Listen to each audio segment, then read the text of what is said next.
Napapatunayan po ba ng lahat ng tao na buhay ang Diyos? Naku, alam niyo po, nawa nga po'y mapatunayan lahat ng tao na buhay siya para hindi na nagkakaroon ng galit ang tao. Ano po? Parang nawawala yung galit ng tao. Halimbawa, wala kang kasalanan, bigla ka na lamang binigyan ng pagkakasala ng kapwa mo. Yaw po ba'y marapat mong patulan? Hindi. Sapagkat kapag pumatol ka sa isang naliligaw, kapwa kayo maliligaw. Kapag pumatol ka sa isang masama, kapwa kayo mapapasama. Subalit, kapag ang mabuti ang siyang pinakisamahan mo, kapwa kayo bubuti. Buhay po ba ang Diyos? Yan po ang pawang katotohanan. Sapagkat, sabi nga po kumisa na isang magulang, kasi ang mga kalaro niyan, puro mga loko-loko eh. Kaya naging loko-loko rin niyang anak.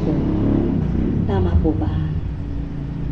Yun po ay katwiran lamang sa isang batang paslit na wala pang kaisipan. Yan ay pananaw lamang ng isang tao. Balit kapag ikaw na may isip na, ikaw na ang umiwas. Hindi na marapat na tumulad ka pa sa bata na kung gusto mong maglaro, kahit na manloloko yung manlalaro, kalaro mong katulad mong manlalaro ay sumasama ka pa rin. Kapag may isip ka na, hindi ka na bata, ikaw nang makapamimili ng gagawin mo at pakikitunguhan, tutunguhan mo. Di po ba? Pakikisamahan mo. Tama po ba? Sapagkat, kaya nga may sentido kumun ka para piliin mo yung dapat. At yung marapat ay gawin mo karapat dapat. Kaya mga minamahal ko, magnilay po kayo. Yung po bang ahas, nakakagapang sa kisame? Palagay niyo po. Makakagapang po ba sa isang madulas? Madulas po siya. Hindi. Hindi siya kayang gumapang dyan sa ibubong na yan. Maliban kung pagapang, dito po kahit madulas. Pwede dahil hindi siya malalaglag. Subalit, sa kisame po mataas, kung yan ay makinis, hindi po yan makakagapang. Tama po ba? Kaya, ikaw na taong may kaisipan, nakikita mo yan, ikaw na ang gagawa ng parang kung paano mo mapapatay ang ahas na yan, di po ba? At ibibigay ng Ama ang paraan, sapagkat ang lahat ng ugaling ahas ay may hangganan. Buhay po ba ang Diyos? Lahat ng gawang hindi tama ay may hangganan.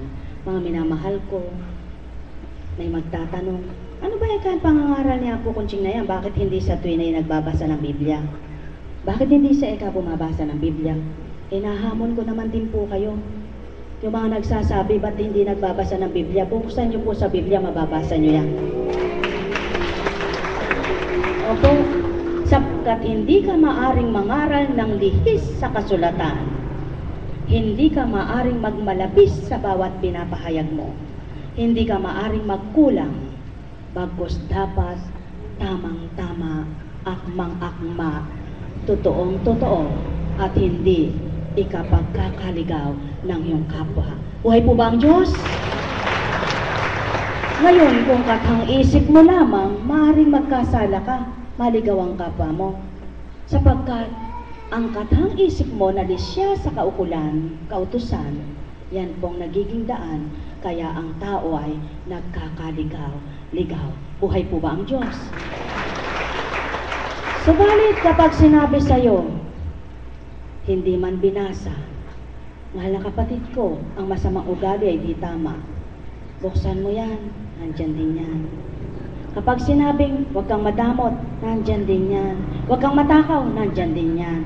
Huwag kang magnanakaw, nandyan din yan. Huwag ka sinungaling, nandyan din yan. At binibigyan lamang ng kahulugan lahat ng salita na yaon, sapagkat iba yung magnanakaw, iba yung sinungaling, iba yung loko-loko, iba yung madamot. Hindi po ba? Yan lamang ang binibigyang kahulugan. At kaya lamang humahaba ang pahayag dahil doon sa pahayag na binibigyan mong liwanag. Buhay po ba ang Diyos? Sapagkat sino man hindi kayang unawain ang binasa, halimbawa, chismosa, ganun lamang po ba? Kailangan, kung paano yung pahayag na huwag kang chismosa, bibigyan mo ng kaukulang kapahayagan. Halimbawa, eto, ang tinatawag na chismosa ay ganito. Halimbawa, wala namang ginagawa sa iyo yung kapwa mo, gusto mo lang siyang idalahira, hahanap ka ng kausap mo at pagkukwentawan mo siya. Ikukwento mo ang lahat-lahat dun sa kausap mo sapagkat chismosa kang tao. Chismoso kang tao. Tama po ba? Yan po ibig sabihin ng chismosa at chismoso. Ngunit kung sasabihin lamang, huwag kayong chismoso, merong mahina po ang sentido. Hindi maunawaan, ano ba yung chismoso? Ano ba yung chismosa? Kaya't kailangan mo bigyan ng kapahayagan. Buhay po ba ang Diyos? Mga minamahal ko, ang bawat araw ay walang tugot. Ang pagbigay, pagdalisay, pagmamahal, paglingap, pagbuhay ng Ama sa sanlibutan. Ang tanong po, sa walang sawat, walang tugot bagang pagbibigay ng Ama ng gayon, ang tao po ba na may nabubuhay ang pananalig sa Kanya? Nabubuhay po ba ang pag-asa para sa Kanya? Mga minamahal ko, yan ang saliksikin nyo at yan ang dapat na maganap sa buhay nyo. Ang mabuhay ang pag-asa ninyo at ang mabuhay ang pagtitiwalang lubos nyo. Kanino? Sa kapwa nyo? Hindi. Sa bumuhay sa inyo. Ang may pandinig ay nakarinig. Buhay po ba ang Diyos? Yan po ang pawang katotohanan. Yung pong mahina ang dugo, halimbawa mababa ang dugo, pantay lamang ng nararamdaman ng mataas ang dugo. Tama po ba? Kaya kapag halimbawa ay mababa ang dugo mo at mataas ang dugo mo, parehas lang yun, nalalambot din kayo parehas, di po ba? May masakit din sa batok nyo, mayroon din sumasakit sa ulo, at mayroon din kakabog-kabog ang dibdib mo. Mayroon pong ganon, pero mayroon namang mataas ang presyo na malakas ang resistensya niya, malakas ang katawan niya, hindi niya nararamdaman ang bagay na yaon. At mayroon din naman pong mababa ang presyon na hindi rin siya nakakadama ng gayon. Subalit, mas mabuti po yung sa una pa lang ay binibigyan kang pandama para naaagapan mo siya. Buhay po ba ang Diyos? Ganon din sa pagkakasala. Ganon din sa kasalanan. Mas mabuti na yung sa simula pa lamang, alam mo nang nagkakasala ka. Alam mo nang nagkakamali ka. Alam mo na ang sinusuong mo ay hindi tama upang makaiwas ka na at di magpatuloy kang gawin ang pagkakasala. Tama po ba? Gayon din po sa karamdaman. Mainam na yung habang maaga may pandamang binigay sa iyong Ama. Yung bagang may karapatan pa't may panahon pa na magamot ka. Subalit kapag huli na, nung maramdaman mo, mahirap na yaong gamutin sa iyo sapagkat takda na para ikaw ay bawian niya. Alin po bang mas maganda? Yung po bang hinahanda ka ng Ama? O pagda ka karakarakay, wala kang pakialam?